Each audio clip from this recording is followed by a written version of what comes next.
Siempre que hemos conversado, te encargaste de decirme, yo mirá que no soy tan escritor, soy más bien cineasta, así que es tu momento, vamos a hablar de cine. Vamos todavía. ¿Volviste? Volví. Volviste a tu primer arte. Ya tenés 10 largometrajes estrenados, desde el primero que fue Diagnóstico Esperanza, allá por 2013. Exacto. Contame un poco cómo empezó y con qué recursos hiciste aquel primer largo. Bueno, Diagnóstico Esperanza es una película que hice solo con una cámara de las tipo reflex, una Canon que saca fotos pero que permite filmar, que es toda esta camada del cine digital que me permitió a mí soñar con ser cineasta, porque si seguiríamos en la época en que filmar era con fílmico, ya de por sí los costos para el cine más independiente era altísimo. Nunca hubiese sido cineasta. Yo me considero un hijo del cine digital. Soy cineasta gracias a esa accesibilidad que permitió tener. A todo esto, a esa cámara llegué gracias a una revista que yo hacía, que se llamaba Todo Piola, que es una revista que empecé con Patricio Montesano en la cárcel. Uh-huh. Y con otros pibes que escribían estando presos y con otros intelectuales de afuera. Entonces esa revista salieron algunos números, se hizo media conocida y eso me permitió acceder a un subsidio del Ministerio de Desarrollo Social de Nación en el año 2012, con el cual compramos esa cámara, una Canon T3i. Aprendí a filmar y a editar con Martín Céspedes, un cineasta de acá, y yo ya venía haciendo con Martín y con el grupo que hacíamos la revista Todo Piola cortometrajes en mi barrio, a partir de un taller de literatura que yo daba en mi barrio. Taller de literatura donde a veces era enseñar a leerle a los pibes, o si leían más o menos que fortalezcan la lectura, que escriban. A mí siempre me gustó el cine de toda la vida, lo cuento en El Niño Resentido, esos momentos de estar viendo películas con mi mamá cuando nos colgamos del cable. Siempre fue algo que me fascinó, algo que me daba mucha felicidad. En medio de la pobreza, de la villa, ver películas con mi mamá, o ver películas sola, era para mí algo muy, muy, muy grato. Entonces Diagnóstico Esperanza era ya el grupito con el que veníamos haciendo los cortometrajes, al que le propuse hacer un largo, es decir, tomarnos más en serio lo que estábamos haciendo. Y yo venía encima de un accidente que tuve con la moto, porque todo esto después de todo lo que pasé, salgo de la cárcel, cambio de vida, empiezo a hacer otro, me pego un palo con la moto y me vuelvo a quebrar la pierna donde me habían dado los tiros. No, ¿dónde tenés los clavos? Sí, no. Entonces tenía clavo en el fémur, ahora me rompí la tibia y peroné. Y me quedó para hacerlo completo. Exacto, quería ser cyborg. Exacto. Esa era la misión secreta. Esa era la misión. Entonces, en el hospital fue como, me sirvió como volver a ver películas y seguir. Y me empecé a pensar en el largometraje ahí, así que la hice. La protagoniza mi mamá, están mis primas, está mi hermana, está Alan, que es como un hijo para mí, un pibito del barrio. Otros amigos que fui encontrando en la vida, y la verdad fue una película que en ese momento el viento de época era otro, el Inca era otro, entonces nada, conseguí el gomón para poder estrenarla ahí, le fue muy bien, estuvo 6 semanas en cartel en el gomón, llenando casi todas las funciones, y ahí empecé, y la verdad que no tuvimos ni micrófono, me acuerdo, para hacer esa película. Todo sonido de la cámara y algún que otro momento doblado. Y además hacías casi todos el circuito de producción, o sea, la producción, la cámara, el montaje, el guión, todo. Es que no había otra manera. No es porque yo estaba desplegando un sentido individualista ni personificado, sino que no había otra. O sea, ahí entra el análisis marxista Es decir, las condiciones materiales determinan la existencia, bueno, y también determinan la realización cinematográfica. Se sabe que es el arte más caro.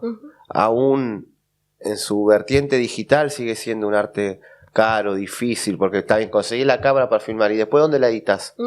Tenés que tener una computadora preparada para eso. Sí, que pueda procesar esa cantidad de información, las imágenes son pesadas, no todo, es editar texto, claro. Pero no había otra manera de que, a ver, yo cuando empecé a plantear que quería ser cineasta antes de la primera película y toqué a algunas personas clase media y clase alta que se quedan al cine, pocos se reían. ¿Sí? ¿Cómo vas a ser cineasta? No sé qué. Pero volviendo a las condiciones marxistas de producción, hoy, incluso con un teléfono celular, uno es dueño de los medios de producción.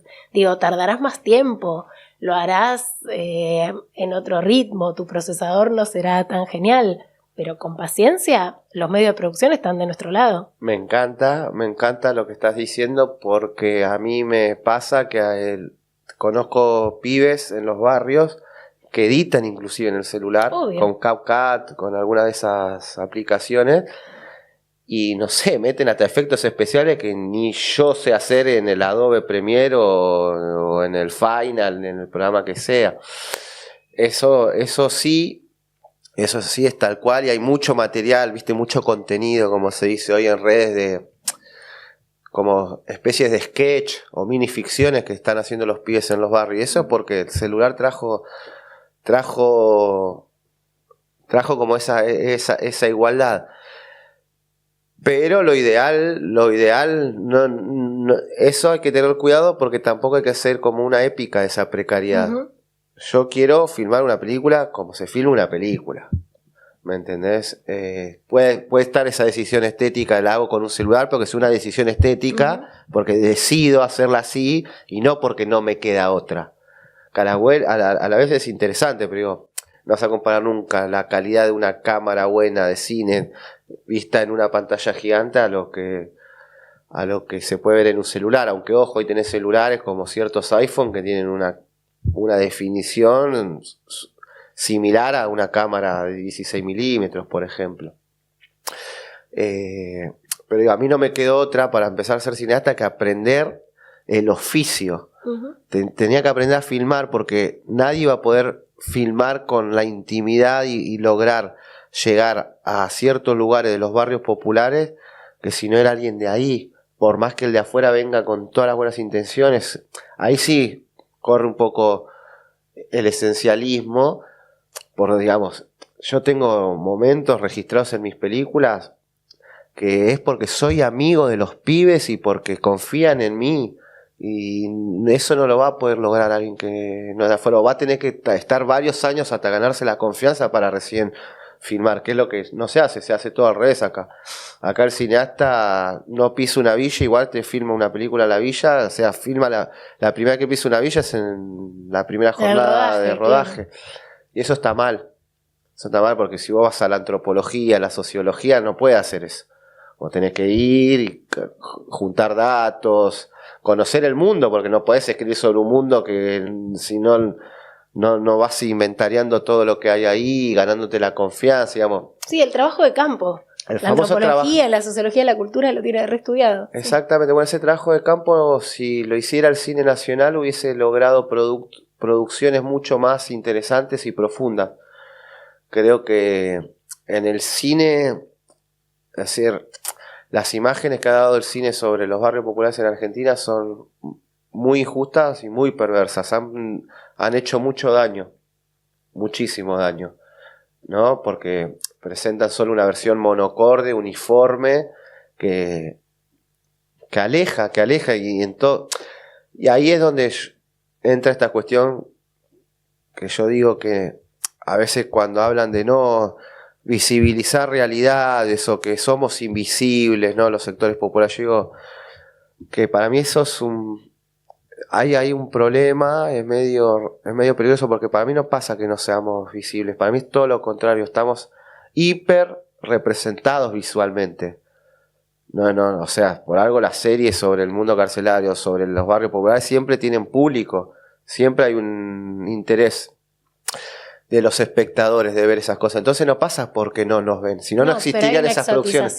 También hay, claro, el ¿no? tema es cómo nos ven. Primero sí nos ven, invisibles no somos, somos visibles. El tema es cómo nos ven, qué imágenes quieren ver, y en todo caso nos ven, pero no nos comprenden. Nos ven, pero no nos sienten. Nos ven, pero no nos conocen. Nos ven, pero no nos perciben. Entonces somos más que invisibles, imperceptibles, desconocidos. Y ahí es donde las imágenes del cine vuelven a su tarea primigenia, donde tienen que servir para hacer ver lo que ya se ve. Mejor dicho, para comprender lo que se ve. Es que un poco decís que muestran para ocultar. Sí. Tanto muestran, pero eso que muestran... Claro, porque si vos mostrás al villero solo de una forma o viniendo a fortalecer los prejuicios que la gente ya tenía, ahí estás, ¿no?, creando una imagen para tapar la imagen real de esos personajes que son contradictorios, complejos. Tanto como el que roba, que se lo asocia al mal, bueno, esa persona que roba tiene momentos de ternura, tiene momentos de amor, ama porque es un ser humano. Y el trabajador, que es como el bueno, el pobre perfecto, el pobre que todos quieren, el trabajador educado, que pide perdón, que pide por favor, también es una imagen mentirosa. Porque el trabajador también es complejo, el trabajador puede ser violento, el trabajador puede ser racista, no sé. En realidad, volviendo ahora a los libros, en mi libro yo desarrollo cosas que yo ya trabajé en el cine, pero nunca en primera persona. Nunca filmé un fragmento autobiográfico, aunque tengo en Diagnóstico Esperanza, actúo yo, y actúo de pibe chorro. ¿Me entendés? Que eso para mí fue como muy, muy particular, ¿no? Porque estaba actuando de verdad de algo que había hecho. Y había gente que no conocía mi historia y conoció la película, y entonces me hablaban de esa escena sin saber que yo había tenido ese paso, diciendo, qué realista esa escena, ¿eh? Sí, no, la verdad que... Ya sos un actor del método. Sí, exacto, Un montón de métodos. Sí. ¿Y no crees que en esa representación hay cierto temor? Porque, mira, te voy a citar un cuento de Mariana Enríquez, que está en Los peligros de fumar en la cama, se llama el Carrito, que para mí es un gran cuento de terror argentino, porque el terror ahí es el de la clase media, es un cuento de un maleficio, que viene un tipo, un linchera, y nadie lo ayuda en el barrio, salvo una mina, y él se va del barrio cuando lo echan y lanza un maleficio, y todo el mundo, a uno se le quedan con los ahorros, a otro le entran a robar, se empiezan a empobrecer, menos esta mina que lo ayudó. Y yo pensaba, ¿cuál es el peor terror de la clase media argentina? Yo creo que es ser pobre. Entonces, a la hora de ir a retratar esa pobreza, también se juega ese temor. Acá no hay una clase media suelta de cuerpo en donde siempre sabe que va a estar ahí. Hay como, no sé si lo compartís, este como profundo temor. Sí. Del desclasado. Sí, creo que igual opera como alguna cosa que es... bifronte, ¿no? La misma cabeza con dos rostros, que es, le temes el terror y a la vez hay una parte que le encanta, le fascina y que le encantaría tener eso que asocian a la villeritud, ¿no? Como, no sé, cierta libertad, y asocian como una cosa con el sexo y el desenfreno y la algarabía, que un poco de verdad es. Porque en las villas hay pobreza, pero la gente no es infeliz. ¿Me entendés? Porque es su condición natural. Entonces, sí que te provoca angustia la pobreza y la depresión y todo eso está, pero la música, el baile, las conversaciones, ¿viste? No... hay muchos mambos de la clase media que en la villa no está, mambos psicológicos, mambos de pareja, traumas con los padres, no están en la villa, están otros problemas, ¿viste? Y eso es una ventaja. Entonces también hay una proyección como que, ay, me encantaría, o sea, hacerme tan poco problema como ustedes, y a la vez es lo que menos quisiera hacer en la vida. Es como, también tenemos que representar ese lugar. Siempre cito la anécdota de algo que funda nuestra cultura occidental, judeo-cristiana, que la anécdota del apóstol Tomás, que es el que tira la frase, que la decimos hasta el día de hoy: si no lo veo, no lo creo. A él le dicen que Jesús resucitó, y él responde: si no lo veo, no lo creo. ¿Y qué pasa en ese momento que para mí es determinante? Si no aparecía Jesús, quiere decir que la fe no necesita del hecho, de la evidencia. Pero no, se le aparece Jesús a Tomás. Y dice: pasá tu mano por el hueco, llaga, sí. por el hueco de la llaga, de los clavos. Entonces, sí, vemos para creer y creemos lo que vemos. Entonces, por eso hay una maquinaria que necesariamente tiene que mostrar esas imágenes del villero malo, del villero delincuente, del villero salvaje, porque es lo que cree la sociedad.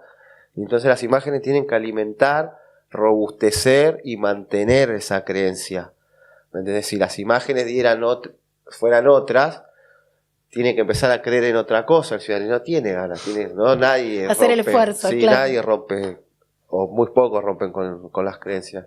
Hay una peli que me gustó mucho, tuya, Reloj Soledad, en la que hay una chica que trabaja en una imprenta, que me llamó la atención la elección del lugar, porque aparece, alguien que hace mucho esfuerzo por llegar a ese lugar de trabajo, porque viven en condiciones muy humildes. Justo además que aparece cómo se baña la gente en esos lugares, que es como se bañaba mi vieja en Villa Celina hace 60 años con una lata y calentando agua, cosas muy básicas, y al mismo tiempo salir impecable. Que es complejo porque tiene ducha, pero justo no hay agua porque cortaron el agua, o hay un problema en el barrio de agua que no quieren venir a arreglar, ¿sí? No es que no tiene ducha, pero encima o cae con poca fuerza. Y vos acá mostrás además como la cosa reiterativa, repetitiva, medio alienante del trabajo de la imprenta, no del trabajo de ella, sino de los imprenteros y del trabajo manual, que además tiene que ver con el mundo de los libros. ¿Por qué elegiste ese entorno? No, mirá, la verdad... me prestaron una imprenta. Fue la que conseguimos y, la protagonista, Nadine, por parte del padre, estábamos buscando el lugar y surgió esa posibilidad, y cuando vi un par de fotos, fuimos y dije: si nos llegan a este lugar sería la gloria. No lo asocié a lo de los libros, no lo había pensado. Mirá. Porque vos sos parte de esta maquinaria. Sí, tengo entendido que las imprentas imprimen libros, pero no lo había pensado en ese momento. ¿Y cómo es la decisión de trabajar con actores no profesionales y mezclar imágenes que son de la vida cotidiana, pero para construir una ficción? Porque estas películas, tenés documentales, pero no son estas las películas documentales. Bueno, porque no puedo ser estrictamente narrativo, creo que mi película es más narrativa, es decir, como que el cuentito es más entendible. Esta, Reloj Soledad. Sí, pero a la vez, como viste, como que no podía ser todo narrativo, entonces como que es como una parte documental o más experimental con la música. Después, el elenco, a mí me interesa el encuentro, ¿me entendés? Ahí es como... la variante peronista de mi cine, ¿no? No la conciliación de clase, porque no creo en la conciliación de clase, pero sí en el encuentro. Digamos, no se van a conciliar, porque yo no quiero dejar de ser pobre, así que no me voy a conciliar con el que no es pobre. Cuando o somos todos pobres o nadie es pobre. Pero en mis elencos yo junto a actores no profesionales con, en Reloj Soledad tengo una eminencia como Erika Rivas. Uh-huh. La protagonista Nadine es una actriz profesional del mundo del teatro. Aparece mi hermana Sabri, que digamos no es profesional, pero ya tiene como 5 películas hechas conmigo, entonces ya un poco más híbrido lo suyo. Porque cada uno tiene una potencia que se complementa con la del otro. El actor profesional tiene la potencia de la disciplina, del oficio, del estudio, de conocer la historia del teatro, si se quiere, del entrenamiento, ¿no? En una puesta en escena, sea en cine o en teatro. Y el no profesional tiene la potencia de la vida, ¿no? De cómo actúa en la vida real. Entonces, ese carisma, esa personalidad tan... como chispeante, ¿no? Pienso en la chispa, porque los pibes le dicen así, ¿no? Tener la chispa, bueno, esa chispa que tiene en la vida real, para mí es muy, muy valiosa poder verla en pantalla, que no es fácil, porque cuando se prende la cámara... ¿viste? Algo de eso se puede matar. Y claro. bueno, a todos nos inhibe la cámara, es como algo natural.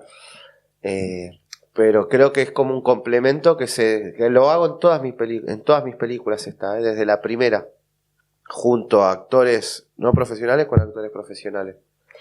Y después están tus 2 documentales. Estuve viendo Al Borde, el que produjo Futurock, que ahí haces guión, dirección, edición, fotografía y cámara, música original. Sí, la música la hice yo. Contame la parte de componer música para cine. Bueno, ahí en realidad fue un trabajo más orfebre digitalmente, porque lo hice todo en mi casa con un tecladito y con sonidos, y después lo hice todo en la compu. No es que esté tocando un instrumento, sí algunas partes en teclado. A ver, cada cosa en su contexto. Al Borde fue una película de guerrilla hecha contra reloj, donde queda al borde del colapso realmente, porque y encima después gana Milei y yo no sé, atravesé 2 o 3, había salido El Niño Resentido hacía poco y yo no lo podía disfrutar porque me había dejado tanto desgaste emocional Al Borde, primero de entrevistar a tanta gente de origen popular diciendo que iba a votar a Milei y empezar a entender que iba a ganar y el dolor que me provocaba eso y editar eso, pero a la vez creyendo que iba a servir, convencido que iba a servir para que la gente se concientice. Fue hecho muy a contrarreloj y era como podíamos, si tenía un poco más tiempo, seguramente hubiese buscado un músico profesional, que es lo que siempre hago, trabajo con un músico profesional.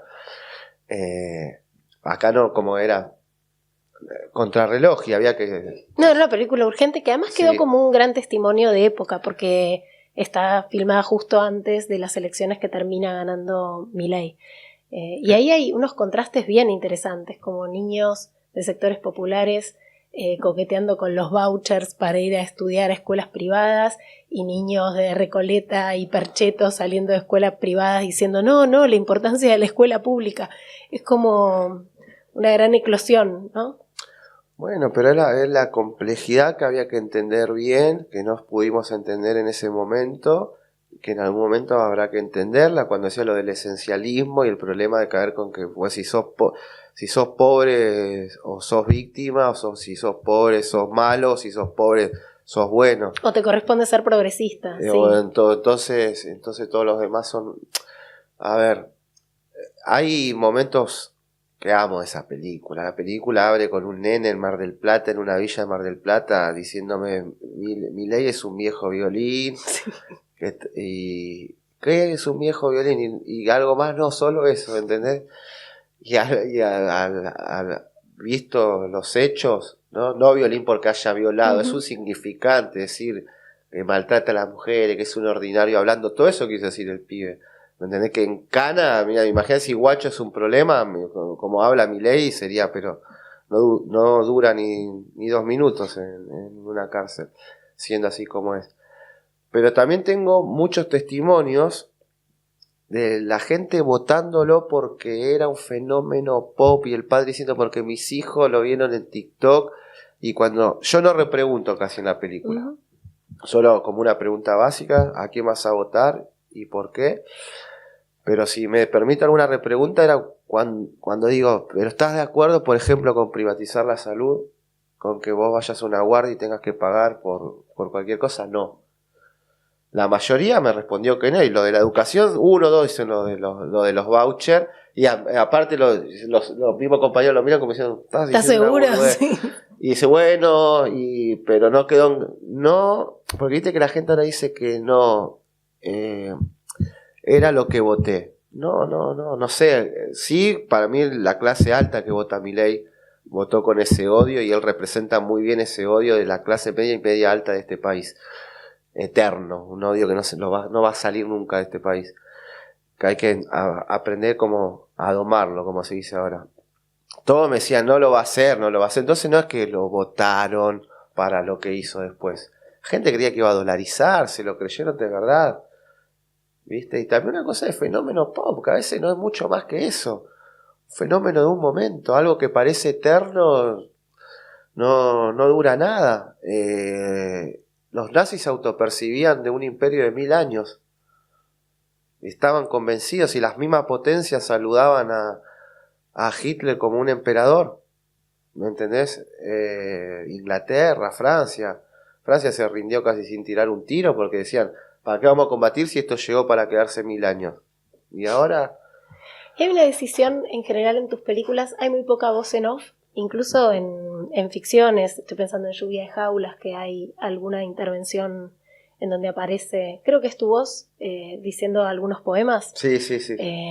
El filósofo da ideas, el poeta da poemas, los delincuentes delitos. Sí. Esto de que el delito es parte de la división social del trabajo. Eso es de Marx. De un texto de Marx, de Elogio del Crimen de Marx, un texto que él escribe para New York Tribune, que era donde él mandaba sus textos periodísticos. Es un texto que yo encuentro a partir de una película de Godard, en Elogio del Amor. Están hablando de la violencia y un personaje le dice, lee Elogio del Crimen de Marx. Y de otro momento de la película dice, ¿leíste Elogio del Crimen de Marx? Y yo dije, a ver, ¿qué es Elogio del Crimen de Marx?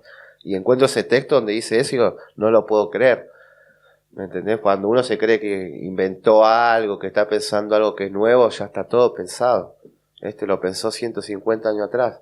Y en esa película tomás imágenes oficiales de la policía. Uh-huh. Te encargás de aclarar que esas imágenes son así y las haces conversar muy bien dentro del montaje. Contame un poco cómo es ese proceso de trabajar con imágenes que vienen de contextos tan diferentes y hacerlas conversar en una misma pieza. Como un acto de justicia poética y de reparación, ¿me entendés? ¿Viste estas cosas que hacen los programas como Policías en Acción o en los noticieros que entran impunemente, no le preguntan a nadie, no piden permiso, ¿viste? El villero no tiene que firmar una sesión de imagen, nada, es como esta gente no tienen individualidad, no tienen nombre, mirá, ¿qué nos importa? Filmamos lo que queremos, como queremos, y las cámaras llegan con un grado de impunidad. Y en alta calidad, buenas cámaras tiene la muy grande, sí, ¿no? sí. A la hora de... Y digo, bueno, si ellos siempre hacen lo que quieren con nosotros, ¿por qué yo no voy a tener derecho a agarrar imágenes de un allanamiento en mi barrio, ¿me entendés? Filmado por la propia policía, donde el punto de vista mío es la impunidad con la que se manejan, más allá de que vayan a buscar a alguien que cometió un delito efectivamente, rompen las casas que quieren, cuando y a la 10ª se dieron cuenta que estaban equivocados, pero ya rompieron 10 casas antes. Policías que igual son del mismo origen social, que capaz salen del mismo barrio. Lo vi como un acto de reparación.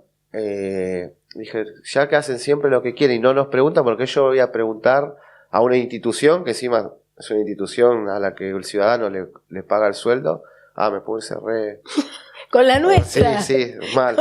Yo pago mis impuestos, así que puedo usar las imágenes de la policía, que son empleados nuestros. Y después te metiste también en el registro documental con Diciembre de 2001, con el documental que hicieron junto con Alejandro Berkovich.